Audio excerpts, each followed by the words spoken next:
লটকন গাছে ফুল আসছে, এখন কি ধরনের যত্ন নেবেন এই ভিডিওর মাধ্যমে আপনি জানতে পারবেন।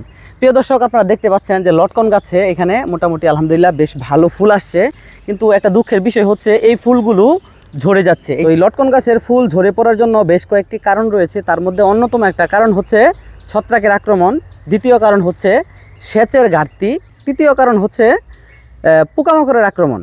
এটা হচ্ছে যখন লটকন গাছে ফুল আসা শুরু করে কিন্তু ফুল ফুটে নাই, এমন মুহূর্তে আপনারা ইমিডাক্লোরোপিড গ্রুপের কীটনাশক ব্যবহার করবেন এবং মেনকোজেব অথবা কার্বনডাজিম গ্রুপের একটি ছত্রাকনাশক আপনি স্প্রে করে দিবেন। একটি কথা মনে রাখবেন, লটকনের ফুল ফুটন্ত অবস্থায় কিন্তু পরাগায়ন হয়। তো পরাগায়ন যখন সংগঠিত হয় বা ফুল যখন ফুটে যায় তখন কিন্তু আপনারা কোনোভাবেই লটকন গাছে স্প্রে করা যাবে না।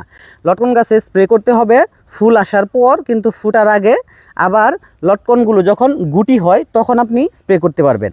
আপনারা অনেকেই মনে করেন যে লটকন গাছের গোড়ায় পানি দিলে ফুল ঝরে যায়, কিন্তু এই কথাটা একদমই ঠিক না। লটকন গাছের গোড়া যখন অতিরিক্ত শুষ্ক থাকবে, এই শুষ্কতার কারণে কিন্তু লটকন গাছের ফুল ঝরে যায়। এজন্য আপনারা প্রয়োজন অনুযায়ী অবশ্যই সেচ দিবেন এতে।